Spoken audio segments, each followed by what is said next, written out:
اسحاق بن ابراہیم حنظلی نے بیان کیا، کہا میں نے عبداللہ کے اصحاب یعنی شاگردوں میں سے ایک سے سنا، کہا ابن مبارک نے فرمایا بقیہ اچھا آدمی ہے، اگر یہ نہ ہوتا کہ وہ ناموں کو کنیتوں سے بدل دیتا ہے اور کنیتوں کو ناموں سے۔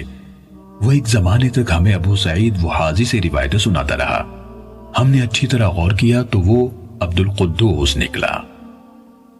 صحیح مسلم حدیث نمبر 81۔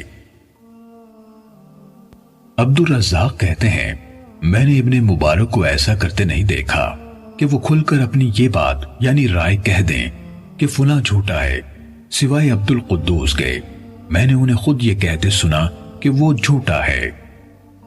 صحیح مسلم حدیث نمبر 82۔ عبداللہ بن عبد الرحمن دارمی نے مجھ سے بیان کیا، کہا میں نے ابو نعیم سے سنا اور انہوں نے معلّہ بن عرفان کا ذکر کیا اور کہا اس نے کہا ہم سے ابو وائل نے بیان کیا، کہا صفین میں ابن مسعود رضی اللہ عنہ ہمارے سامنے نکلے تو ابو نعیم نے کہا ان کے بارے میں تمہاری رائے ہے کہ وہ موت کے بعد دوبارہ زندہ ہو گئے تھے۔ صحیح مسلم حدیث نمبر 83۔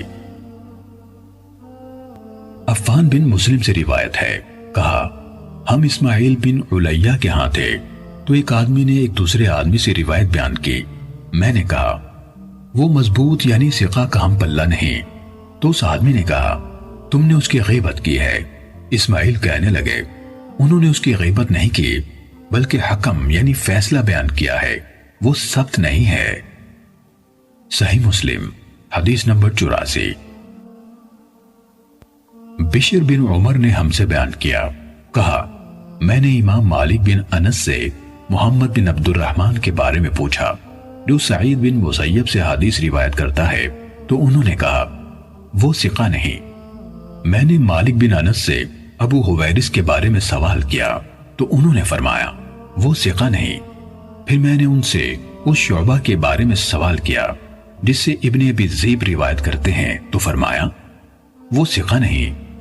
میں نے ان سے صالح مولا توأمہ کے بارے میں سوال کیا تو کہا ثقہ نہیں۔ میں نے ان سے حرام بن عثمان کے بارے میں پوچھا تو فرمایا ثقہ نہیں۔ میں نے امام مالک سے ان پانچوں کے بارے میں پوچھا، انہوں نے فرمایا یہ سب حدیث کے بیان کرنے میں ثقہ نہیں۔ میں نے ان سے ایک اور شخص کے بارے میں پوچھا جس کا اب میں نام بھول گیا ہوں، تو انہوں نے کہا کیا تم نے میری کتابوں میں اس کا نام دیکھا ہے؟ میں نے عرض کی نہیں۔ فرمایا اگر ثقہ ہوتا تو تم اس کا ذکر میری کتابوں میں دیکھتے۔ صحیح مسلم حدیث نمبر 85۔ ہم سے حجاج نے بیان کیا، کہا ہم سے ابن ابی ذئب نے شرحبیل بن سعد کے حوالے سے حدیث بیان کی اور وہ متہن تھا۔ صحیح مسلم حدیث نمبر 86۔ ابو اسحاق طالقانی کہتے ہیں میں نے عبداللہ بن مبارک سے سنا، کہہ رہے تھے ایک وقت تھا اگر مجھے اختیار دیا جاتا کہ جنت میں داخل ہوں یا عبداللہ بن محرر سے ملوں تو میں اس کا انتخاب کرتا کہ پہلے میں اس سے مل لوں پھر جنت میں جاؤں گا۔ پھر جب میں نے اسے دیکھ لیا تو اس کے مقابلے میں ایک مینگنی بھی مجھے زیادہ محبوب تھی۔ صحیح مسلم حدیث نمبر 87۔ ولید بن صالح نے بیان کیا، کہا عبید اللہ بن عمرو نے کہا زید یعنی ابن ابی انیسہ نے کہا میرے بھائی یحییٰ بن انیسہ سے روایت نہ لو۔ صحیح مسلم حدیث نمبر 88۔ عبداللہ بن جعفر رقی نے عبید اللہ بن عمرو کے حوالے سے بیان کیا، کہا یحییٰ بن ابی انیسہ جھوٹا تھا۔ صحیح مسلم حدیث نمبر 89۔ حماد بن زید سے روایت ہے، کہا ایوب سختیانی کے سامنے فرقت کا ذکر کیا گیا تو انہوں نے کہا فرقت حدیث کی مہارت رکھنے والا نہیں۔